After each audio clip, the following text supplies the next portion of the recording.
ഇസ്രയേലിൽ കാര്യങ്ങൾ കൈവിട്ടു പോവുകയാണോ? വലിയ സൈനിക ശക്തിയൊക്കെ കാണിച്ചു നിൽക്കുന്ന അമേരിക്കയും ബ്രിട്ടനും ഇപ്പോൾ സ്വന്തം പൗരന്മാരോട് പറയുന്നത് കിട്ടിയ വിമാനത്തിൽ ജീവനും കൊണ്ട് ഓടിക്കോ എന്നാണ്. ഒരു വശത്ത് യുദ്ധത്തിന് കോപ്പുകൂട്ടുകയും മറുവശത്ത് സ്വന്തം ജീവൻ രക്ഷിച്ച് നാടുവിടുകയും ചെയ്യുന്ന പാശ്ചാത്യ രാജ്യങ്ങളുടെ ഇരട്ടത്താപ്പാണ് ഇപ്പോൾ ഇസ്രയേലിൽ നമ്മൾ കാണുന്നത്. ജെറുസലേമിലെ അമേരിക്കൻ എംബസിയാണ് തങ്ങളുടെ പൗരന്മാർക്ക് ഈ അടിയന്തര മുന്നറിയിപ്പ് നൽകിയിരിക്കുന്നത്. വാണിജ്യ വിമാന സർവീസുകൾ ലഭ്യമായിരിക്കെ എത്രയും പെട്ടെന്ന് ഇസ്രയേൽ വിടാനാണ് അമേരിക്കൻ പൗരന്മാർക്കും അടിയന്തര ചുമതലകളില്ലാത്ത ഉദ്യോഗസ്ഥർക്കും ലഭിച്ചിരിക്കുന്ന കർശന നിർദ്ദേശം. അമേരിക്കയ്ക്ക് പിന്നാലെ ബ്രിട്ടനും തങ്ങളുടെ ആളുകളെ സുരക്ഷിതരാക്കാൻ നെട്ടോട്ടമോടുകയാണ്.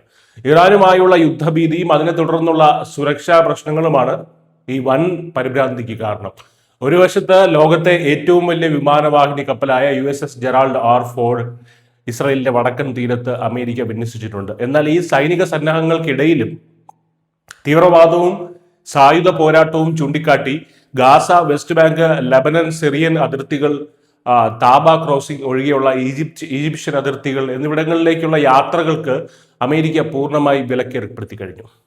പുറമേ വലിയ ഗാംഭീര്യം കാണിക്കുന്നുണ്ടെങ്കിലും ഏത് നിമിഷവും ഇറാന്റെ പ്രത്യാക്രമണം ഉണ്ടാകുമെന്ന ഭയം അമേരിക്കയും UK-യും നന്നായി ബാധിച്ചിട്ടുണ്ട്. വിമാനത്താവളങ്ങൾ അടച്ചു പൂട്ടുന്നതിന് മുൻപ് തങ്ങളുടെ ആളുകളെയും കൂട്ടി രക്ഷപ്പെടാനുള്ള നെട്ടോട്ടത്തിലാണ് ഇരു രാജ്യങ്ങളും.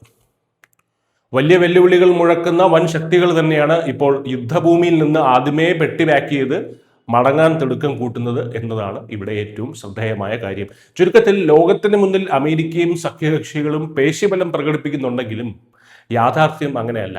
പശ്ചിമേഷ്യയിൽ ഏത് നിമിഷവും ഒരു വലിയ പൊട്ടിത്തെറി ഉണ്ടാകാമെന്ന ഭയത്തിലാണ് അവർ. പുറമേ ഗർജിക്കുന്ന സിംഹങ്ങളൊക്കെ ആണെങ്കിലും അകത്തെ നിർദ്ദേശം വളരെ വ്യക്തമാണ്. ആകാശം അടയുന്നതിന് മുൻപ് രക്ഷപ്പെടുക. വരും ദിവസങ്ങളിൽ ഗൾഫ് മേഖല കൂടുതൽ അശാന്തമാകുമെന്ന് ഈ നീക്കങ്ങൾ ഉറപ്പിക്കുന്നു. News desk Malayalam.